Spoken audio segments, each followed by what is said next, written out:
The greatness of a nation and its moral progress can be judged by the way its animals are treated. ये extremely sensible statement थी महात्मा गांधी की। जहाँ पे भी जानवरों का सम्मान होता है वहीं पे ही ह्यूमैनिटी फलती और फूलती है। और इसका सबसे बड़ा एग्जाम्पल है हमारे Hindu gods and goddesses. Vishnu ji के 4 अवतार जानवर हैं। मत्स्य अवतार विष्णु जी का सबसे पहला अवतार था। उसके बाद आए कुर्मा, फिर आए वराह, फिर आए नरसिम्हा, फिर वामना और परशुरामा। लेकिन इंटरेस्टिंग बात यह है कि उसके बाद जब श्री राम और कृष्ण अवतार बन के मानव के रूप में आए तो उनका एनिमल्स के साथ एक अटूट रिश्ता था।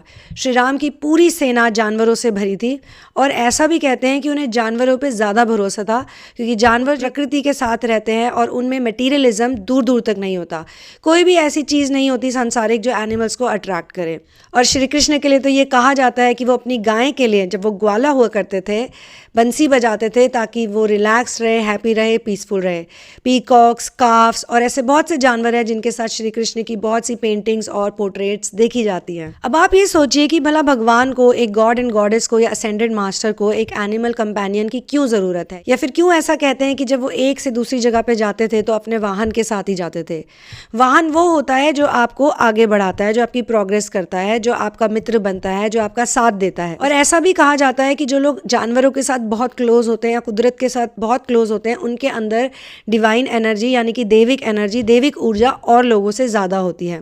वैसे तो ह्यूमन बनना ही बहुत बड़ी बात है, लेकिन जब आप ह्यूमैनिटी को समझने लगते हो उसके बाद ही आप डिविनिटी से कनेक्ट हो सकते हो। सनातन धर्म में तो ये तक कहा जाता है कि जब तक आप मांस खाना नहीं छोड़ते तब तक आप सच्चे भक्त बन ही नहीं सकते, क्योंकि भक्त के अंदर ऐसी कोई एनर्जी या वाइब्रेशन नहीं होती जिसमें वो किसी और बीइंग को मार के अपनी भूख प्यास मिटाए। और वो तो ऑलरेडी सरेंडर्ड स्टेट में होता है और किसी ना किसी डिवाइन बीइंग के साथ कनेक्टेड होता है। हमारे सारे अवतार्स हमें यही दिखाने की कोशिश कर रहे हैं बार बार अलग अलग रूपों में कि एनिमल्स का सम्मान करना चाहिए, वो हमसे बराबर हैं, बल्कि उनकी इनोसेंस इंसानों की इनोसेंस से ज़्यादा है क्योंकि वो कुदरत को टोटली फॉलो करते हैं। इवन मेटिंग तक वो तभी करते हैं जब मेटिंग सीजन होता है, अनलाइक ह्यूमन बीइंग्स जो कभी भी मेटिंग करते हैं। जानवरों के अंदर कोई लस्ट नहीं होता, जानवरों के अंदर ऐसी बहुत सी बैड क्वालिटीज़ जो इंसानों में देखी जाती हैं। उनके अंदर कोई चोरी चकारी की भावना नहीं होती, उनके अंदर कोई प्रॉपर्टी को लेकर लालच नहीं होता। वो शिकार भी तभी करते हैं जब उन्हें भूख लगती है। तो ऐसा कहना सही होगा कि बहुत से जानवर बहुत सारे इंसानों के एक्चुअली ऊपर हैं, अपनी सोच में, अपनी समझ में और अपनी ह्यूमैनिटी में। जानवर शब्द कोई गाली नहीं है, इनफैक्ट ये तो किसी कॉम्प्लीमेंट की तरह है। तो आइए जानते हैं देवी देवताओं और उनके वाहनों के नाम। सन गॉड के वाहन है 7 horses. For fire it's the ram. Brahma के वाहन है swan. Durga the lion. Ganesha the mouse. Indra elephant. Kartikeya peacock.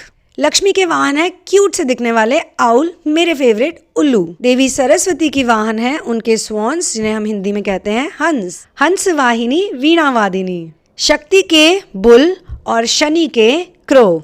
Sheetla माता के वाहन है डोंकी। शिवा के वाहन के बारे में तो बहुत लोग जानते हैं, नंदी द बुल। विष्णु के वाहन है गरुड़ा। वैसे विष्णु के 2 वाहन हैं, लेकिन शेषनाग एक्चुअली उनके कंपेनियन ज़्यादा हैं, इसीलिए त्रेता युग में उनके भाई बन के भी वही पैदा हुए थे लक्ष्मण जी के रूप में। और फाइनली यमराज द बफलो यानी कि भैंस। और ऐसे बहुत से मास्टर्स हैं और बहुत सेंटली लोग हैं जिनके साथ भी एनिमल्स को देखा गया है, जैसे कि साईं बाबा जिनके साथ हमेशा स्ट्रीट डॉग्स को देखा गया है। जीसस को देखा गया है शीप के साथ। दत्तात्रेय जी की पिक्चर मुझे बड़ी इंटरेस्टिंग लगती है क्योंकि उनके साथ एक काऊ होती है और 4 dogs. The 4 dogs represent 4 Vedas and the cow represents mother earth who silently and always provides nourishment। और हनुमान जी और गणेश जी के बारे में तो हम क्या कहें क्योंकि वो दोनों ही एनिमल किंगडम से हैं। और सबके फेवरेट शिवा, उनका तो नाम ही पशुपतिनाथ है, which means the Lord God of all animals. और ऐसा कहते हैं कि अगर आप शिव की भक्ति में आगे बढ़ना चाहते हैं तो जानवरों की सेवा कीजिए क्योंकि शिव जी इस बात से बहुत ज़्यादा प्रसन्न हो जाते हैं। शिवा की वाइफ पार्वती भी हमेशा अपने टाइगर के साथ ही रहती हैं। सबसे इंटरेस्टिंग बात तो ये है कि गॉड्स एंड गॉडेसेस जिनके डिवाइन काउंटर पार्ट्स हैं, ऐसा बहुत दफ़े देखा गया है कि वो अपने डिवाइन काउंटर पार्ट्स के बिना होते हैं, लेकिन अपने एनिमल कंपेनियन के बिना वो कभी भी कहीं भी नहीं जाते। इसीलिए अगर आपको डिविनिटी के रास्ते पे चलना है तो सबसे पहले आपको एनिमल्स को वो इज्जत देनी पड़ेगी और वो प्यार देना पड़ेगा जो वो डिजर्व करते हैं। और वैसे भी ये एक बड़ी नेचुरल चीज़ है। अगर आपकी स्पिरिचुअल अवेकनिंग हो जाती है तो धीरे धीरे आप नोटिस करेंगे कि आप खुद ब खुद जानवरों के बहुत क्लोज होने लग जाएंगे। सच्चा सनातन धर्मी वही होता है जो अपने गॉड्स एंड गॉडेसेस या अपने असेंडेड मास्टर्स एवेतार्स के